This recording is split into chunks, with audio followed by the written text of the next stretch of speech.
Praise lord. మన ప్రభువును రక్షకుడు యేసుక్రీస్తు నామములో మీకు శుభాలు తెలియజేస్తూ ఉన్నాను. ఈ దినాన్ని ఒక మాటను మనం జ్ఞాపకం చేసుకుందాం. కీర్తనలు 138 కీర్తన చదువుదాం, దాంట్లో ధ్యానం చేసుకుందాం. కీర్తనలు 138 కీర్తన చదువుతూ ఉన్నాను. నేను నా పూర్ణ హృదయంతో నీ కృతజ్ఞతాస్తుతులు చెల్లించుచున్నాను, దేవతల ఎదుట నీ కీర్తించేదును. నీ పరిశుద్ధాలయం తట్టు నేను నమస్కారం చేయుచున్నాను. నీ నామంతటిని కంటే నీవిచ్చిన వాక్యం నీవు గొప్ప చేసి ఉన్నావు. నీ కృపా సత్యమును బట్టి నీ నామమును కృతజ్ఞతాస్తుతులు చెల్లించుదును. నేను మొరపెట్టిన దినమున నీవు నాకు ఉత్తరమిచ్చితివి. నా ప్రాణములో త్రాను పుట్టించి నన్ను ధైర్యపరిచితివి. యెహోవా, భూరాజులందరూ నీవు సెలవిచ్చిన మాటను విని నీ కృతజ్ఞతాస్తుతులు చెల్లించుదురు.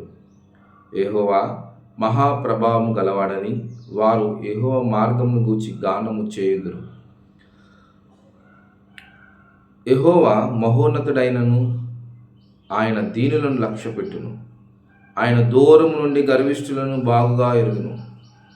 నేను ఆపదలో చిక్కబడి ఉన్నాను, నీవు నన్ను బ్రతికించదువు. నా శత్రువుల కోపం నుండి నన్ను రక్షించుటకై నీవు నీ చేయి చాపెదవు. నీ కుడి చేయి నన్ను రక్షించును. యెహోవా నా పక్షమున కార్యము సఫలము చేయును. యెహోవా నీ కృప నిరంతరముండును. నీ చేతి కార్యములను విడిచిపెట్టకము. దేవుడు కీర్తన దీవించునుగాక. ఈ కీర్తనలో ప్రాముఖ్యమైన ఒక 2 మాటలు నేను తెలియజేయడానికి ఇష్టపడుతూ ఉన్నాను. 3వ వచనాన్ని నేను చదువుతున్నాను. నేను మొరపెట్టిన దినమున నీవు నాకు ఉత్తరం ఇచ్చితివి. నా ప్రాణములో త్రాను పుట్టించి నన్ను ధైర్యపరిచితివి. ఎవరైతే దేవుని సన్నిధిలో మొరపెడుతూ ఉన్నారో, ఎవరైతే దేవుని సన్నిధిలో అడుగుతూ ఉన్నారో, ఎవరైతే దేవుని సన్నిధిలో ఎదురు చూస్తూ ఉన్నారో, ఆ దినాన్నే మీకు సమాధానం వచ్చిందంట.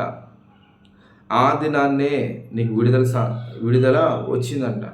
వాక్యం ఇస్తుంది, నేను ఏ దినానైతే మొరపెట్టానో ఆ దినాన్ని నాకు ఉత్తరం ఇచ్చావు. పలానా విషయంలో నువ్వు ప్రార్థన చేస్తున్నావేమో, పలానా విషయంలో దేవుని సన్నిధిలో అడుగుతున్నావేమో, పలానా కార్యం జరగాలని ఎదురు చూస్తున్నావేమో. అయితే దేవుని ఒక వాక్యం సెలవిస్తూ ఉంది. ఆ విషయంలో వెంటనే ఆయన ఉత్తరం ఇచ్చాడు. అంతేకాదు, నా ప్రాణంలో త్రాను పుట్టించి నన్ను ధైర్యపరిచితివి. బలహీనమైపోతున్నామేమో, ఆయన వాక్యాన్ని చదివితే బలం పొందుకుంటాం. ఆయన సాక్ష్యాలు వింటే బలం పొందుకుంటాం. ఆయన ఆరాధన చేస్తే బలాన్ని పొందుకుంటాం. ఆయనతో మనం జీవిస్తే మనకి శక్తిని వస్తుంది. లేదంటే మన నీడను చూసి కూడా మనం జడిసిపోయే అవకాశాలు ఉన్నాయి. క్రీస్తు రాకడ దినాల్లో మనం జీవిస్తూ ఉన్నాం. సంఘముతో కానీ, సమాజంతో కానీ, వ్యక్తిగతంగా కానీ, కుటుంబంతో కానీ చాలా మెలకువ కలిగి, జ్ఞానము కలిగి, పరిశుద్ధాత్మ నడిపింపు కలిగి మనం జీవించాలి. నువ్వు ఏ సంఘంలోనైనా ఉండు, నువ్వు ఏ వాక్యమైనా విను, నువ్వు ఏ సేవకులను అనుసరించు. అయితే వ్యక్తిగతంగా నీకు దేవునితో మాట్లాడే అనుభవం ఉండాలి. వ్యక్తిగతంగా ఆయన నిన్ను పలకరిస్తున్నప్పుడు నువ్వు అర్థం చేసుకోగలిగి ఉండాలి. ఆయన నీకు సహాయం చేస్తున్నప్పుడు, ఆయనతో మాట్లాడుతున్నప్పుడు, ఆయనతో ముచ్చటిస్తున్నప్పుడు, ఆయన నిన్ను హెచ్చరిస్తున్నప్పుడు లోబడే స్వభావం ఉండాలి. ఆయన నీకు బలాన్ని ఇస్తాడు. నీ పరిస్థితి ఏంటో, అది శారీరకంగానా, వ్యక్తిగతంగానా, లేదంటే కుటుంబ సమస్యలా, లేదంటే సంఘముతో ఉన్న సమస్యలా, అది ఎలాంటిదైనా ఆయన బలాన్ని ఇస్తాడు. నీ ప్రాణంలో త్రాను పుట్టించి నీకు ధైర్యాన్ని ఇస్తాడు.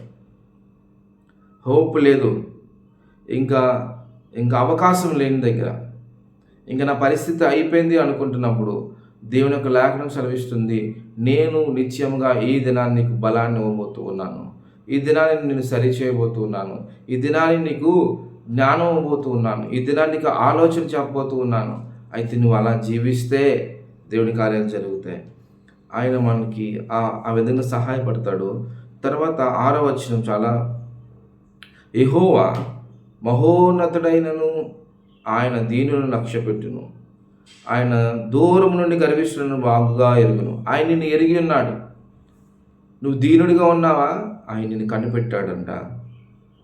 ఆయన మహోన్నతుడైన దేవుడై ఉండి, ఆయన సర్వాధికారం కలిగిన దేవుడై ఉండి, ఆయన సార్వభౌముడై ఉండి, ఆయనకు జ్ఞానము నిన్న నేడు నిరంతరము ఏకరీతిగా ఉండి, రేపు మనం ఎలాగ ఉంటామో కూడా ఆయనకు తెలిసి కూడా ఆయన దీనులను ఆయన ఏం చేస్తున్నాడు? దీనులను లక్ష్య పెడుతున్నాడు. నీ వైపు ఆలోచన ఉంచుతున్నాడు, నీకోసం ఆలోచిస్తున్నాడు. నీకు ఎలా సహాయపడాలని, నిన్ను ఎలా నడిపించాలని, నిన్ను ఎలా ఆయన సన్నిధి తీసుకురావాలని ఆయన ఆలోచన చేస్తూ ఉన్నాడు. దూరం నుండే నీ హృదయం గర్విష్టంగా ఉందా, లేదా నువ్వు దీనుడిగా ఉన్నావా చూడగల శక్తిమంతుడు మన దేవుడు.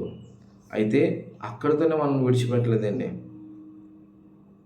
ఆయన మన శత్రువుల కోపం నుండి మనం రక్షిస్తాడు. కుటుంబంలో శత్రువులు, సంఘంలో శత్రువులు, సమాజంలో శత్రువులు, శరీరం అనే శత్రువు, మన ఆలోచనలు మనకు శత్రువులు, మన మాట అనేకసార్లు మనకు శత్రువు. ఇలాంటి ప్రతి ఒక్క రకమైన శత్రువుల నుండి ఆయన మనల్ని తప్పిస్తాడు, రక్షిస్తాడని వాక్యం సెలవిస్తూ ఉంది.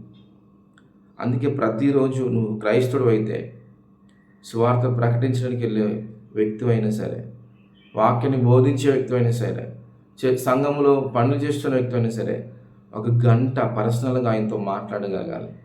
కొంతసేపు వాక్యాన్ని కూర్చొని చదవగలగాలి, వాక్యాన్ని అర్థం చేసుకోగలగాలి, వాక్యానుసారంగా జీవిస్తున్నాను లేదా సరి చేసుకోగలగాలి. ఇలా చేసేటప్పుడు ఆయన మనతో మాట్లాడి మనకు సహాయం చేస్తాడు. 8వ వచనం చదువుతున్నాను.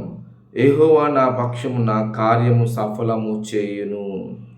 యెహోవా నీ కృప నిరంతరముండును, నీ చేతి కార్యములను విడిచిపెట్టకము. హల్లెలూయా. ఆయన మన పక్షమున కార్యములు చేస్తాడు. ఆరోగ్య విషయంలోనో, ఆత్మీయ విషయంలోనో, ఏ విషయంలో అయితే నువ్వు కోరుకుంటూ ఉన్నావో ప్రతి విషయంలోనూ ఆయన మనకి కార్యము చేస్తాడు. మన కార్యం సఫలం చేశాడంట. ఆయన కృప నిరంతరం ఉంటుంది. ఎలాంటి పరిస్థితుల్లో ఆయన కృప ఉంటుంది. ఆయన కృప నువ్వు జ్ఞాపకం చేసుకొని, ఒకవేళ ఆయనకు వ్యతిరేకంగా జీవిస్తున్నావేమో, ఆయన లేకుండానే ఆయన ఉన్నారని అనుకుంటున్నావేమో, పరిశుద్ధాత్మతో నింపబడకుండానే నింపబడ్డానని అనుకుంటున్నావేమో, నీ పరిచర్యలో పరిగెడుతున్నావేమో, అన్ని పక్కన పెట్టి ముందు ఆయనతో సహవాసంలోనికి రా, ముందు ఆయనతో ఉండు, ముందు ఆయన కృపలోనికి రా. ఆయన కృపలో నువ్వు దాగి ఉండు. నీ పక్షాన ఆయన యుద్ధం చేస్తాడు. నీ ఆలోచనలు పక్కన పెట్టు, ఆయన ఆలోచనలు నీకు ఇస్తాడు. ఆయన ఆరోగ్యాన్ని నీకు ఇస్తాడు, ఆయన ధనాన్ని నీకు ఇస్తాడు, ఆయన సమయాన్ని నీకు ఇస్తాడు. అనేకులకు ఉపయోగకరంగా నేను తయారు చేస్తాడు. నీ చేతి కార్యములు విడిచిపెట్టకు. ఆయన చేతి కార్యాలు ఈరోజు కాదండి, ఎప్పుడు ఆయన విడిచిపెట్టాడు. ఆయన మనల్ని విడబడు ఎడబాయని దేవుడై ఉన్నాడు. అయితే మనము మాత్రం ఏదో టీవీ కోసమనో, యూట్యూబ్ కోసమనో, లేదంటే ఏదో గొప్ప కోసమనో, సంఘం కోసమనో, ఏదో మాట్లాడడం కోసమనో వాక్యం చదవడం చెప్పడం కాదు. కానీ వ్యక్తిగతంగా ప్రార్థనా జీవితం ఎలా ఉంది, వాక్యం చదువుకునే జీవితం ఎలాగుంది, మన సాక్షి జీవితం ఎలాగుంది, మన కుటుంబం ఎలాగుంది, మన పరిస్థితి ఎలాగుంది అని ఆలోచించి ఒక నిర్ణయం తీసుకొని దేవుని సన్నిధిలో ప్రార్థన చేస్తే దేవుడు గొప్ప కార్యాన్ని చేస్తాడు. అందుకే 138 కీర్తనలో ఆయన మనకు గొప్ప కార్యాలు చేసే దేవుడు అని, ఆయన మన ప్రాణులకు త్రాణు పుట్టించి ధైర్యమునిచ్చేవాడని గొప్ప కార్యాలు చేస్తాడు. దేవుడి కొద్ది మాటలు దీవించి ఆశీర్వదించును గాక. మీరు కూడా ఈ కీర్తనను చదవండి, వ్యక్తిగతంగా చదవండి, ధ్యానం చేయండి. అప్పుడు దేవుడిని గొప్ప కార్యాలు దేవుని కార్యాలు బయలుపడతాయి. అప్పుడు మీరు దేవునికి దగ్గరగా అవుతారు. దేవుడు మిమ్మల్ని దీవించి ఆశీర్వదించి నడిపించును గాక. ఆమేన్. Praise lord.